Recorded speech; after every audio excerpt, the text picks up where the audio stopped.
Hey, how to crowdfund your feature film. Hi, I'm Nick. I'm your friend Nick, and I'm a filmmaker, and I crowdfunded my micro budget film a few months ago. And I'm going to just tell you everything I did on this video. So if you're an aspiring filmmaker, or if you're just curious about the process, this can kind of be your blueprint to how to get funds so you can make your movie.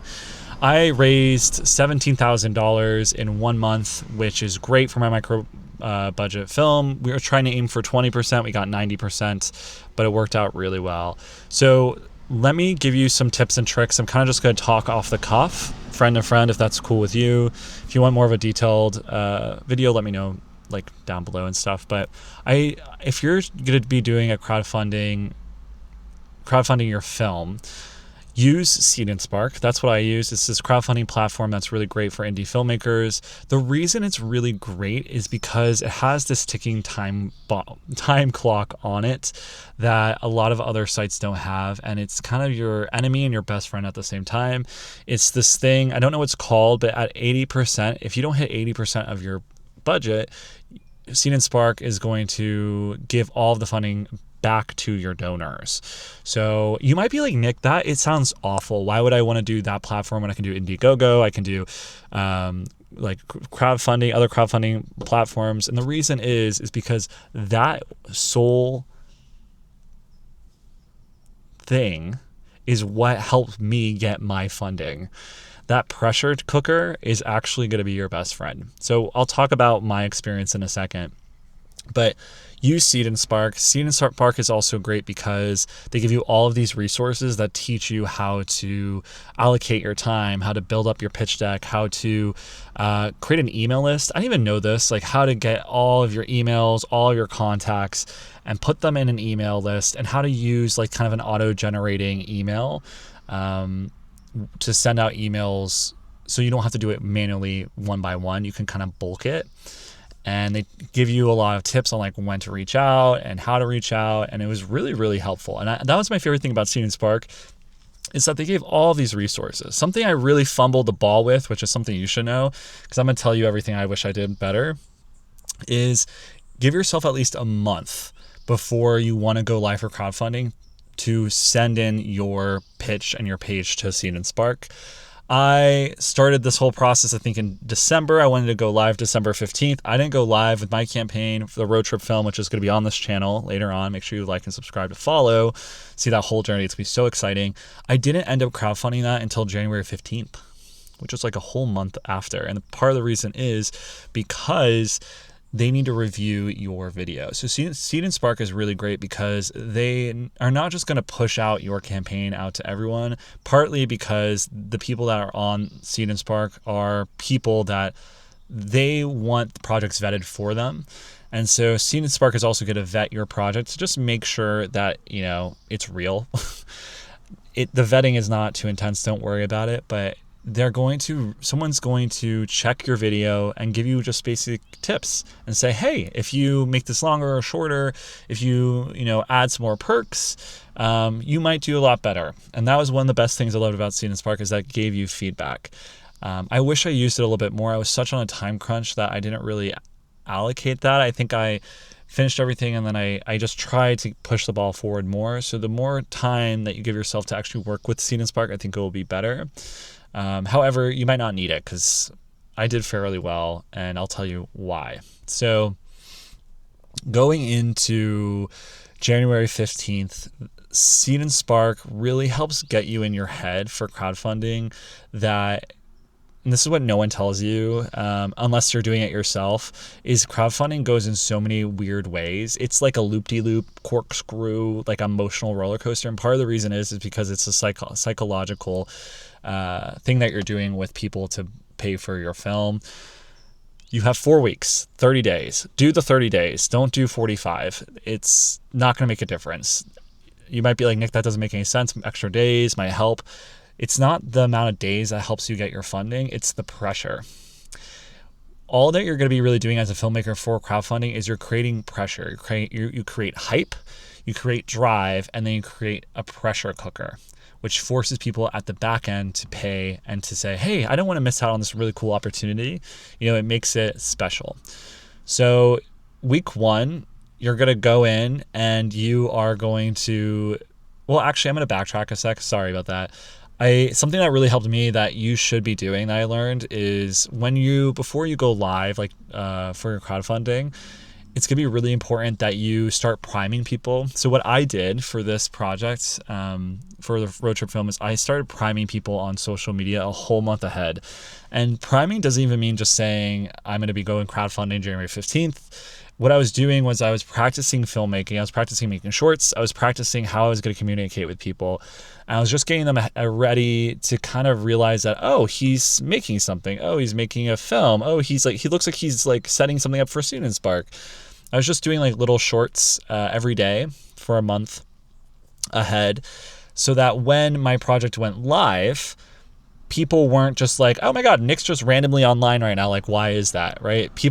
I was slowly getting people to engage and to get hyped up. So crowdfunding, I did it all by myself. You can do it all by yourself if you want. I would recommend bringing on a producer, partly because it's just a lot to go through emotionally. Your really intense emotional moments, so remember, it's like 4 weeks. The really hard one is week 1, and then it's week 4. Week 1 is really hard because you are pushing hard. It's so important, and Student Spark teaches you all this, so if you forget, no worries, but it's really important that you hit at least 20 to 30% of your budget in the first week. And it's really important you do that. That's why you kind of prime ahead of time, because it shows to everyone else who's kind of watching this journey saying, oh, other people are investing. Oh, this looks exciting. It's really important that you get a strong foundation, so that when people come to your page or want to like see your film, they see, oh, all these other people are already supporting. This is legit, right? You're basically creating this is a legit project in week 1.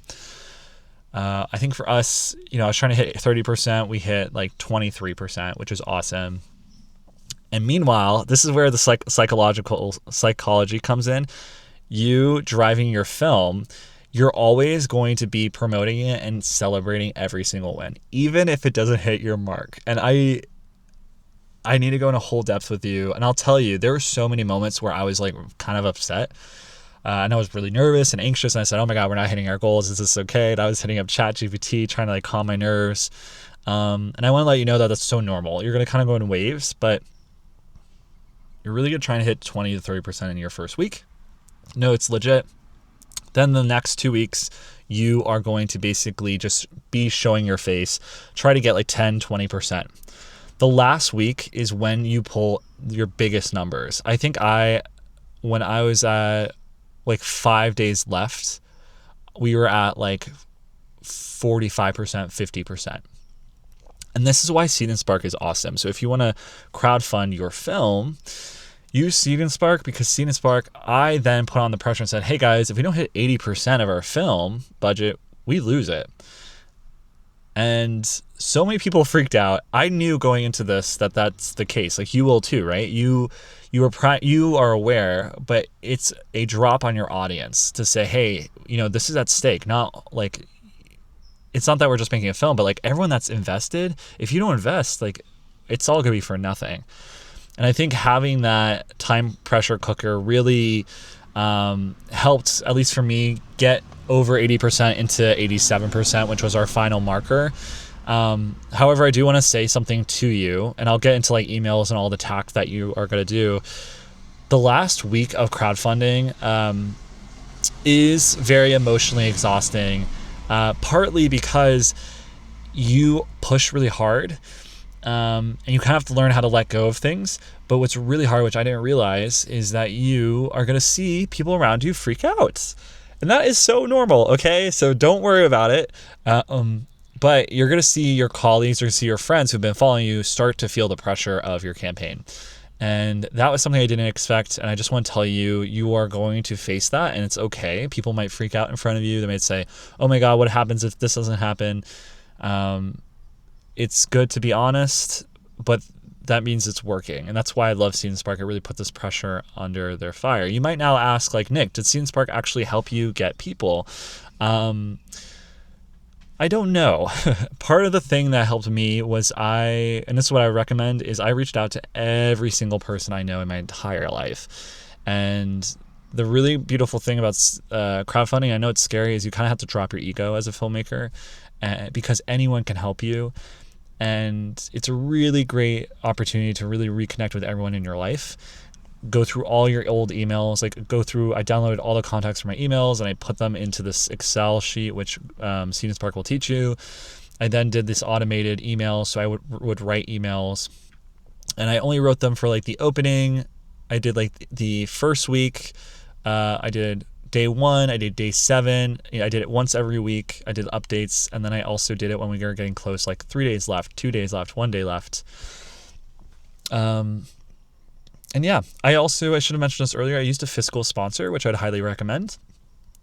Fiscal sponsor, if you don't know, they're this like other platform. They're basically like a nonprofit that you can bring onto your film, so that if people want to if they want to make tax deductible donations to your film, for instance, they have a business and they have this amount of money they can give to charity, they can then put that and allocate it towards your project. And I want to say to you, it actually made a difference. I probably gained, what percentage is that? Probably around, let's say like 8% of my budget came from that, which was pretty shocking.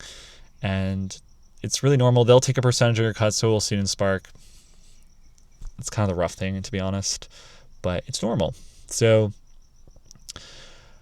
yeah, the last week is hard. It's emotionally difficult for you. You're going to be going through 30 days, and it's really great to bring on a producer, someone that can kind of like be showing up for you if you can't.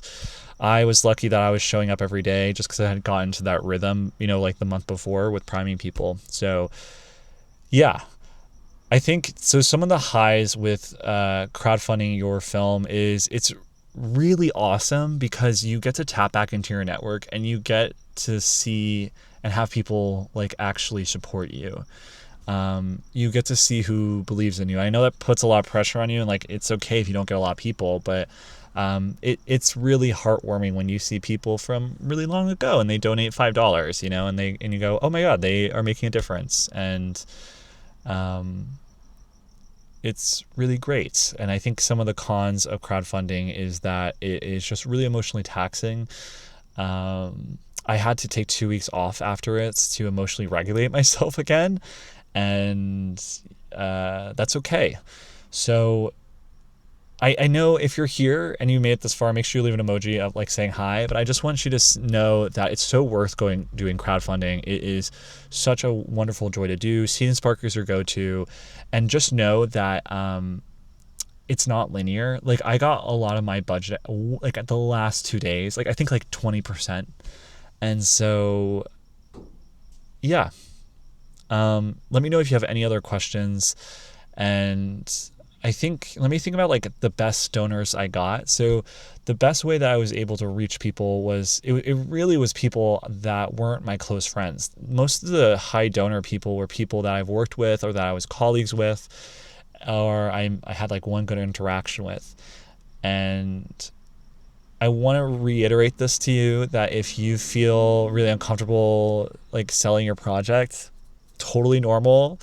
There's nothing wrong with you. It's uncomfortable, but the thing that really helped me, and I want to give this advice to you, my mentor from NYU told me this, is there's enough money out in the world to make your project, and you making your project, you're allowing people to join an art project that they don't have the time to make themselves. Okay, you are allowing someone to piggyback on your journey, have a lot of fun with your project, and there's so many artists out in the world that aren't doing art. You know how life is. So you're giving someone an opportunity to make a difference, to make something that really matters to people, and that's really cool. And that's how I sold my project. The road trip film is a film that will change a lot of people's lives, and that's what I kept saying. And I want you to know too, I should have mentioned this earlier, but don't feel like you have to be perfect with your project before you start crowdfunding. I have written my script for 3 years, but with the caveat that it's been inconsistent, and my most recent draft was one that I didn't feel super strong about. I used crowdfunding as a catalyst for me, putting pressure on me to really kind of push through with this project. I work best with deadlines and with pressure. So feel free to do that. There's no one that's checking whether you are a legit artist, if your film is going to be made or whatnot. The thing that does matter though is if you're going to do crowdfunding, you do have to make your film. Don't just like collect money and don't make something. So I believe you wouldn't do that. But yeah, so that was everything. And I think another thing too is that people at the end of this happened for me, like the last week of crowdfunding, they were trying to get me kind of worried and riled up, and it was weird feeling. I felt a little dishonest sort of playing into that, but knowing for me, I was already level-headed. I said I expected this. I expected that people were going to be pressured, and you have to get to a place too where you're okay losing the funds. That was something I was really uncomfortable with, but it was true. I said, you know what, I gave it my best shot, and if we don't get it, we don't get it. So yeah, the reason Student Spark does 80%, by the way, is because they believe that you can get the last 20% of your projects. I think it used to be 100 and then they lowered it. So I need 13% more for my film. Oops, sorry about that. But we'll see if we can get that. So yeah. But yeah, thanks for being here, and let me know if you found that interesting at all. Let me know if you're a filmmaker. Let me know if you have any questions about crowdfunding. I can answer them down below. I can also do more of a like legitimate video if this didn't feed you well. But yeah, thanks for being here. Make sure you subscribe. Follow my filmmaking journey. I would love for you to be a part of it if you love movies. Just subscribe, and we have a Patreon if you want to help support indie art. I'll see you later, friends, and have a great night. Bye. Best of luck with your movie if you're making a movie.